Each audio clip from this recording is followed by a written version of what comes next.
Somebody watching this has a decision sitting in front of them right now that they've been avoiding for months, maybe longer. Not because they don't know what they should do. Deep down, most of you already know. You knew it the first time the thought crossed your mind. You've known it in the quiet moments, in the middle of the night, in the version of yourself that isn't performing for anyone. You know what the next step is. You just haven't taken it. And if I'm honest with you, it's not because you're lazy. It's not because you don't care enough. It's because somewhere along the way, fear got promoted from an emotion to an advisor. You started asking it for permission. You started letting it sit at the head of the table in every major decision of your life.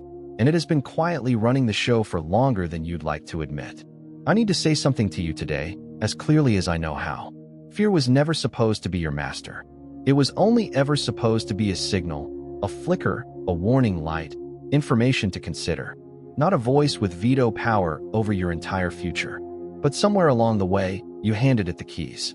Think about how many decisions fear has already made for you. The apology you never sent because you were afraid of how it would land.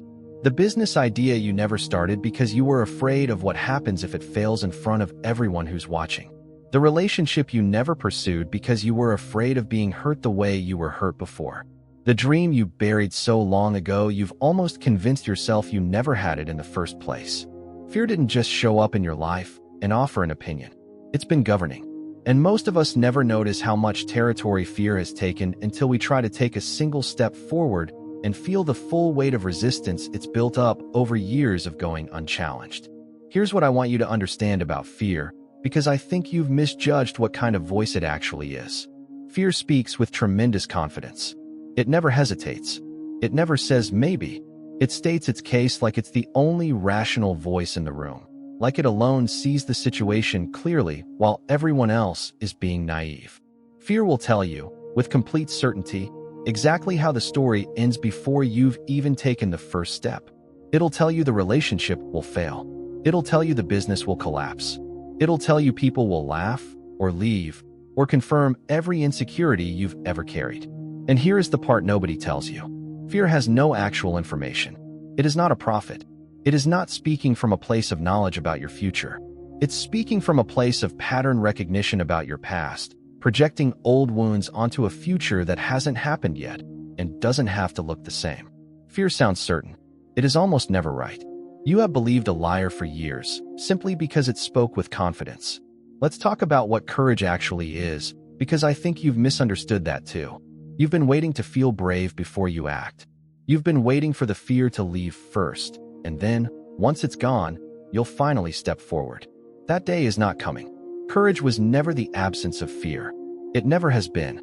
Every person you have ever admired for their bravery felt afraid in the exact moment they did the brave thing. The difference between them and the version of you that stays stuck is not that they didn't feel it. It's that they acted while feeling it. They took the step with shaking hands instead of waiting for steady ones. Moses stood in front of a burning bush, listing every reason he was unqualified for what God was calling him to do. Who am I to do this? What if they don't listen to me? I am not eloquent enough.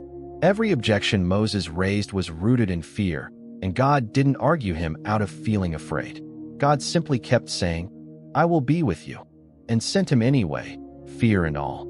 Gideon was hiding in a wine press, threshing wheat in secret because he was too afraid of his enemies to do it out in the open, when the angel of the Lord greeted him by calling him a mighty warrior. Not after he became brave. Before, while he was still hiding, God called him what he would become before he had any evidence of becoming it. And Gideon still had to take the actual, physical, terrifying step of leading men into battle while every instinct in him was still screaming to stay hidden. David faced a giant that had terrified an entire army for 40 straight days. Trained soldiers, grown men, stood on that battlefield frozen because the size of the threat had convinced them the outcome was already decided. And a teenage shepherd walked out onto that field anyway, not because he felt no fear, but because he had decided, somewhere along the way, that the voice of what he'd already survived was louder than the voice of what currently terrified him. None of them were fearless. All of them were faithful in spite of being afraid. That is the actual definition of courage, and it's available to you today, exactly as you are, shaking hands and all.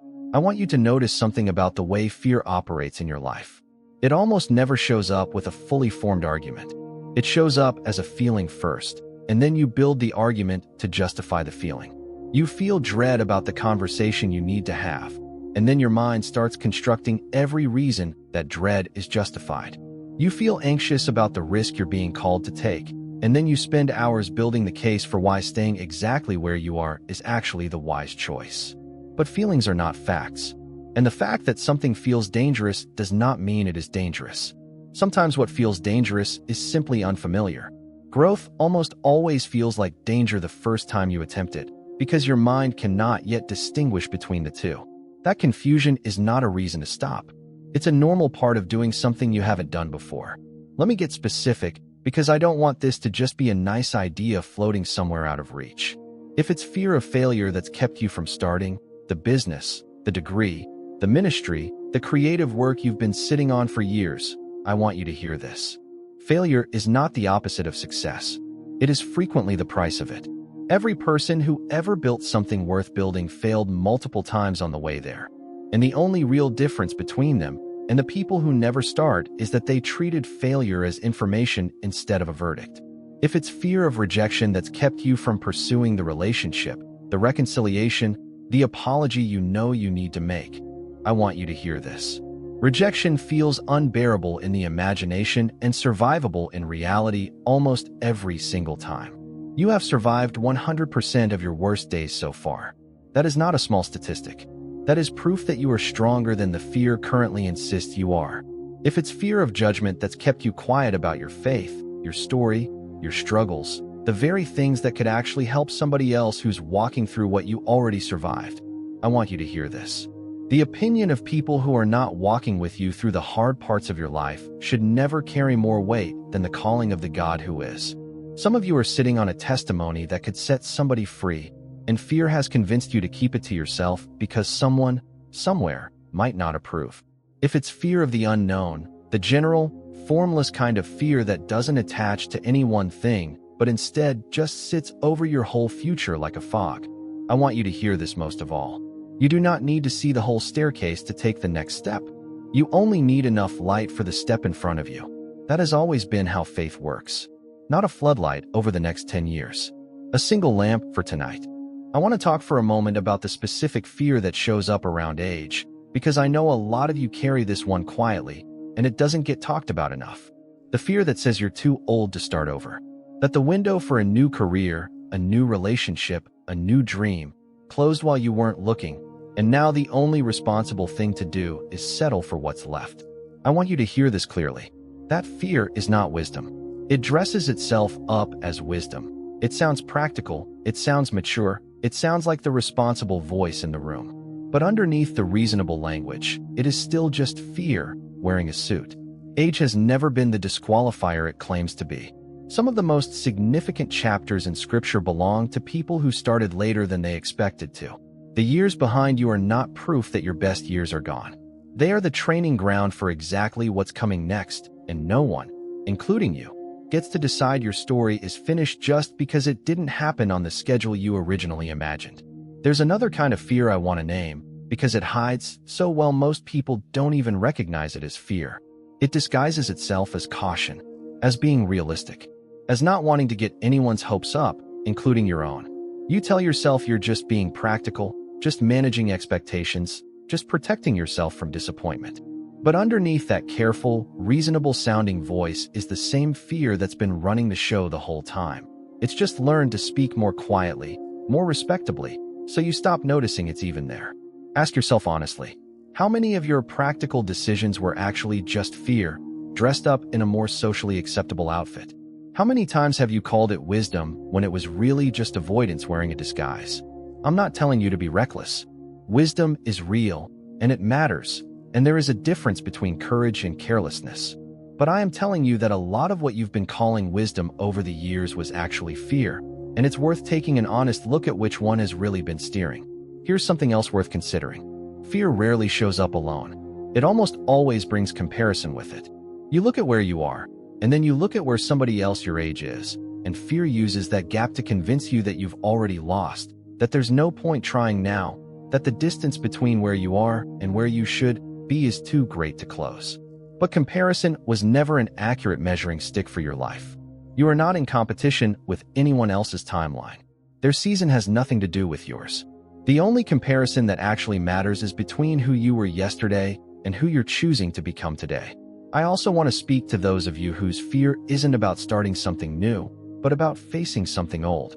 Some of you are afraid of a conversation you've been avoiding for years, with a parent, a sibling, an old friend, someone you hurt, or someone who hurt you. You've told yourself it's easier to just let it stay buried. But things that stay buried don't actually disappear. They just quietly shape everything else in your life from underneath the surface, whether you're aware of it or not. There is a particular kind of freedom that only comes from finally facing the thing you've spent years walking around. It rarely feels good in the moment. It almost always feels good afterward, in a way that surprises people who avoided it for so long they'd forgotten what relief actually felt like. And to those of you afraid of being seen, really seen, not the curated version, not the version that has it together, I want you to hear this. The people worth keeping in your life were never going to reject the real you. And the ones who would reject the real you were never going to be able to love you the way you actually needed to be loved anyway. Hiding doesn't protect you from loss. It just guarantees a smaller, lonelier kind of loss, spread out quietly over years instead of arriving all at once. Fear will tell you that playing small is safer. It is not safer. It's just slower. The cost still gets paid. In regret, in disconnection, in a life that quietly shrinks around the edges of what you were too afraid to attempt. The safest feeling choice and the wisest choice are not always the same choice. And fear has been counting on you never noticing the difference. Here is what I need you to do with everything you've just heard. Stop asking fear for permission. It was never qualified to give it. Stop waiting to feel ready, because readiness is a feeling, and feelings are not a reliable gate for obedience. Stop letting the loudest voice in your head be the one with the least actual authority over your life. Take the step today, not the whole journey, just the step. Make the call you've been avoiding. Send the message you've been drafting in your head for months. Apply for the thing you've talked yourself out of a dozen times. Walk back into the room you've been avoiding since the thing that hurt you happened there. You do not need the fear to leave first. You only need to move while it's still talking. Fear will always have something to say. That's not going to change. But you get to decide whether it gets to keep making your decisions for you, or whether you finally start making them yourself, with fear along for the ride instead of in the driver's seat. You were not given a spirit of fear. You were given a spirit of power and love and a sound mind. That spirit has been in you the whole time, underneath the noise, waiting for you to stop listening to the loudest voice in the room and start listening to the truest one. Fear is not your master. It never was. Take the step.